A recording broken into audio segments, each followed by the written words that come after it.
Hello, my name is Micah Green, and I will be doing a documentary on Rayshard Brooks. On Friday, June 12th, a 27-year-old man named Rayshard Brooks was shot and killed by Atlanta police. The officers violated the 14th Amendment Brooks' due to process rights. Shortly after 10:30 p.m.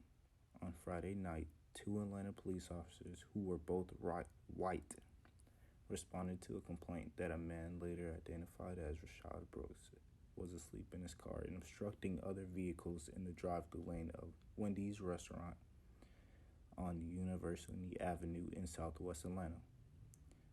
Brooks was very calm, friendly, and compliant with the officers.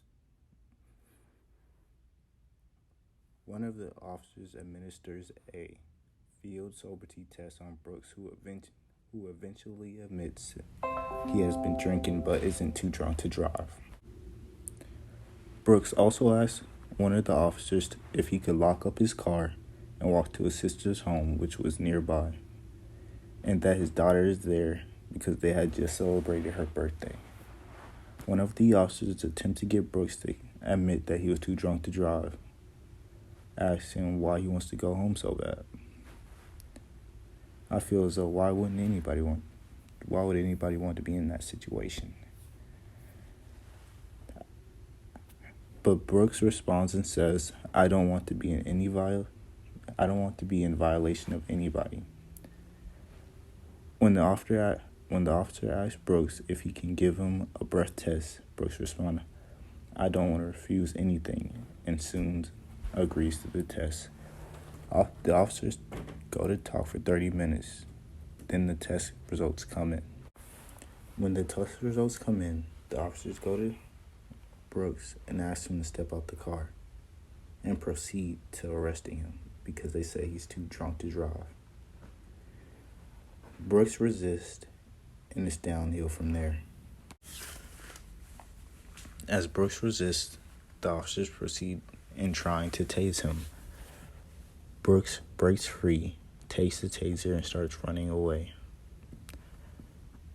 As he gets further, one of the officers proceeds into pulling out his gun and shooting him.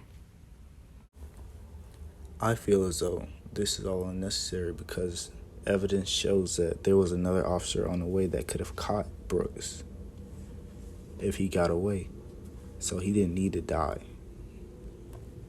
because that officer on the way could have caught him. And then known evidence is after the officers killed him, they proceeded to standing on him and kicking him. It was one of the most hurtful parts. That's all. Thanks for watching. I hope you learned something. And at the end, I have a little clip so you can see what really happened to Rayshard Brooks on June 12th. And this is the body cam video of when Officer Garrett Rolfe first approached Rayshard Brooks at the Wendy's on University Avenue last night around 10:30. Police were called there after reports of a man who was parked in the drive-thru had fallen asleep. You can see Officer Rolfe asking Brooks a few questions before he took a field sobriety test. The GBI says when Brooks failed the test, there was a struggle over the taser between Brooks and the officers.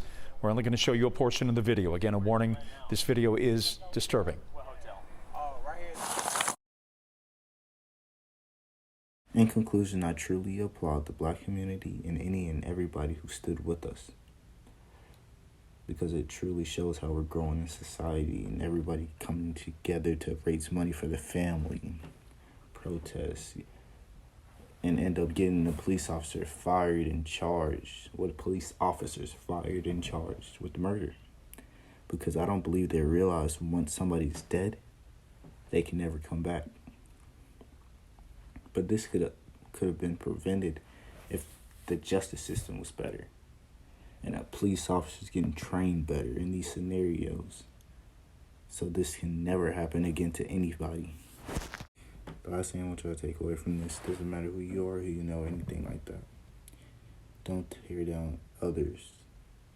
Stand together, because we all have to fight together. Without justice, there can be no peace.